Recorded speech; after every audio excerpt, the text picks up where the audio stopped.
Hey YouTube, today I'm going to recap the most recent session, which would be session 2 of our space campaign.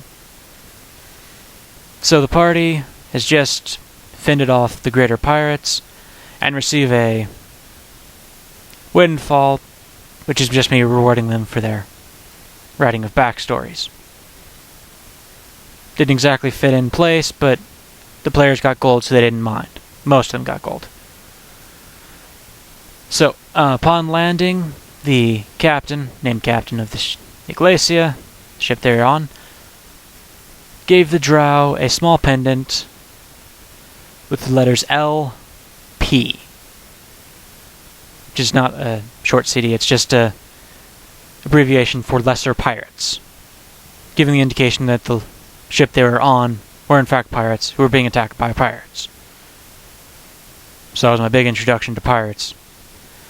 And the captain tells him that that item may, hopefully will, defend them if pirates attack again. Lesser pirates. Greater pirates won't care. And the captain, upon saying that, concludes with, and maybe lessers won't either. So the party is led out into this city, where they're instructed to just hang out for a little while and come to the government building when they're ready, because it could take a while with the current talks. So the party hangs out in town. Daenes and Nishant find vendors for this spaceship, because in the market here there are too many people, so they willingly send people off for them. So they feel good about that, even though in my large overarching vendor trading game, that's not their permanent destination. But they're able to go there because it doesn't overtax the number present. I will explain this better to the players when they get to the planet of Centraland. So, the other party members don't really do much. The gnome tries to do his horse and pony show for money, but gets I think I gave him 5 silver because it was too hot out there for him to do a long performance. So about evening time, the players go into the meeting, where they're met by the mayor of the town, named Arbanos.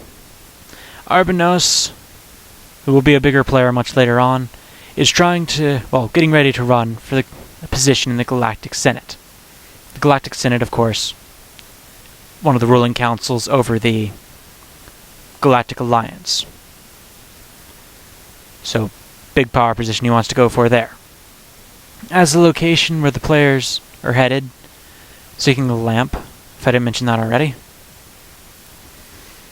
is in a place owned by the Temple of Ptah, very powerful deity in the spell-jamming setting. The players have to try to negotiate their way in. Luckily, Arbanos, who I mentioned previously, is trying to get a more galaxy-wide acceptance, so helping the players out behooves him as well. So he helps negotiate for the players so they can get the lamp. Well, get into the place so they can get the lamp. Also, Arbanos' advisor, Gahar, a woman in a long pink dress is all I described her as. In all actuality, she is an administrator genie, which is also from the Al-Qadim, the actual Al-Qadim setting. But the players don't get to know that. They just know that she wants a map, a charted out map of the inhabitants of the wilderness where the players will be searching. So the players are advised, since their guide, Vincent, is not allowed to go into the forest due to an altercation he had with the priest of Ptah. So the players are supposed to get a local guide. I did this so the players wouldn't have level 5 Vincent in a level 1 area. Instead, I give them level 3 if they're willing to shell out the money for it. The players accept this because they're not being stingy and accept that I don't mind killing them off. Which I've only killed off 1 PC in my entire career, but they still know it's a possibility. So, players find a guy named Worth. The gnome is terribly belligerent to this man, calling him worthless, and as the man's alignment originally stood, he probably would have killed the gnome, but as the campaign goes on, things occur with this guy, so he doesn't kill the gnome. So the players hire him for a 10% of whatever they find, since he knows they're going into the ancient temple, which they're allowed to loot, because it's not an ancient temple of Ptah or anyone else locally, it's just an ancient temple that just happens to be out in Ptah land. I'm the DM, whatever. So, the next day the players set out, 5 of them plus Mr. Worth, and they go from place to place across the map into these little sections I pre-designed, and then they encountered things there, which I rolled randomly. And for the most part, not terribly interesting encounters. There we go.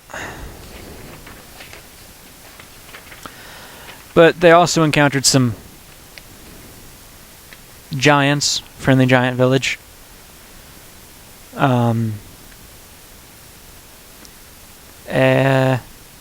Yeah, not a lot of interesting stuff in the wilderness, but it's just some fluff to really give the place some meat.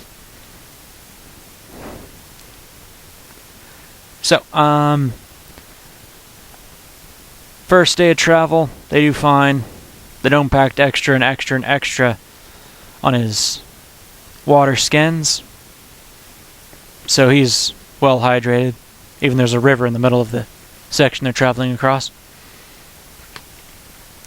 So, a couple days into travel, the elf the player's determined is loose, let's say,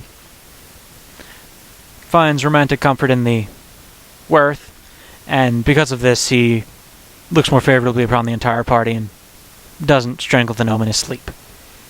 So, lucky gnome. I'd originally designed Worth to be kind of a he might leave you out there to die after stealing all your stuff kind of guy. But since he was getting favorable treatment from the elf Aasimar, he decided not to treat the party badly. So, further wanderings, the players come across...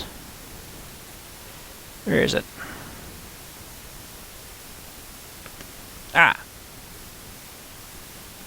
Something called the Belgois. It's, not even sure what setting it's from. Looks like it's Athos. So would that be Dark Sun setting I stole it from? And that's a psionic creature that sucks constitution points out of players. Had it attack the Drow during the night, which it dominated him using its psionic powers, which is a workaround his charm and sleep spell immunities. And then I had to take him away from camp and start really damaging him. Then I allowed the other players to roll to see if they noticed. Got a disturbance in the force. So the players go out, save the Drow who is massively dehydrated. That's how storyline said he lost constitution points. So the players rehydrate him, give him some food, and then the next morning I had him be instantly recovered because, according to the listing, if he doesn't die, he gets to recover. Moving on, the players encounter giant scorpions and giant centipedes, which I thought were going to be challenging, but now the PCs can one-shot them because they're strong. I will definitely recalibrate my monsters in the future to be more challenging than one-shots. Right before making it to the temple, the players are attacked. Well, the players come across a man in very ragged clothing. He's by the river. He's washing himself. He turns around and asks of the gnome, "Give me some water, because the water here is not drinkable." The gnome agrees, and the man changes into his hybrid, hyena-ware form, and attempts to kill the gnome. I get one good hit off, the players get around. Never good to have a single enemy against a whole group of players. And then the guy bluffs his way into being able to run away. The players check the water and it's totally drinkable. At least that era would be. So, players make it to the temple, and it's guarded by a Sandman elemental. I don't remember which book that's from. Probably one of the inner plane books. Anyways, the creature has a aura of sleep, and if it touches you, it makes you fall asleep. So right off the bat, as soon as the players enter, everyone except for Thon, the Saurial, and the gnome, Peter, are taken out. So the two of them charge in, literally, because the Saurial has a charge ability, and they slam into it. It's bashed against the temple wall because he rolled a good attack, and it's nearly dead at this point. I should really consider giving more hit points to my monsters. Even with 2 players, they're still way too fast. The gnome swings his battle chain because he uses a chain as a weapon.